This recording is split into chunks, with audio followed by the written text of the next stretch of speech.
7 अक्टूबर का वो दिन याद कीजिए जब हमास की तरफ से सबसे पहले इजराइल पर किस तरीके से अटैक किया गया था। कई लोगों की मौत हो गई थी, जिसके बाद पूरी दुनिया दंग रह गई थी कि आखिर हमास की तरफ से क्यों इस तरीके से इजराइल पर जो है हमला किया गया। हालांकि उसके बाद इजराइल की तरफ से भी जो है फ्रंट फुट पर आकर लड़ाई को आगे जारी रखा गया।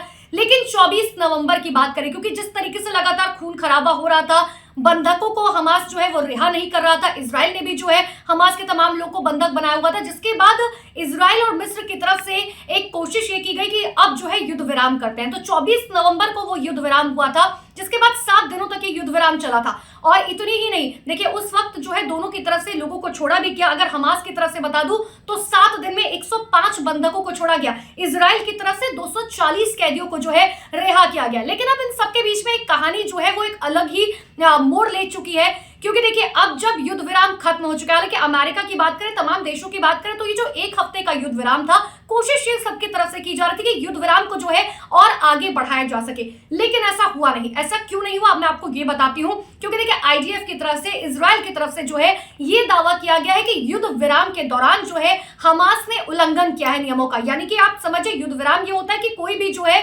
वो हमला नहीं करेगा। लेकिन अब आईडीएफ की तरफ से कहा गया कि आखिरी दिन जो है वो हमास की तरफ से युद्ध विराम का उल्लंघन किया गया और उन्होंने जो है हमला किया। जिसके बाद अब आईडीएफ की तरफ से ट्वीट कर इस बात की जानकारी दी गई है कि अब जब युद्ध विराम खत्म हो चुका है और हमास ने नियमों का उल्लंघन किया है, तो अब हम सीधा सीधा गाजा पर एयर स्ट्राइक जो है वो करेंगे। गाजा स्ट्राइक पर जो है कई सारी एयर स्ट्राइक जो है वो अब इजराइल की तरफ से की जाएगी। हालांकि आपको ये भी बता दूं कि जिस वक्त ये युद्ध विराम खत्म होने की कगार पे था, उस वक्त ही इजराइल की जो सेना है उसमें हलचल काफी तेज हो गई थी, क्योंकि वो लोग पहले से ही तैयार थे। लेकिन इन सब के बीच में आप ये समझिए कि अब जिस तरीके से हमास की तरफ से युद्ध विराम का उल्लंघन किया गया, उसके बाद इजराइल जो है वो बेहद गुस्से में है।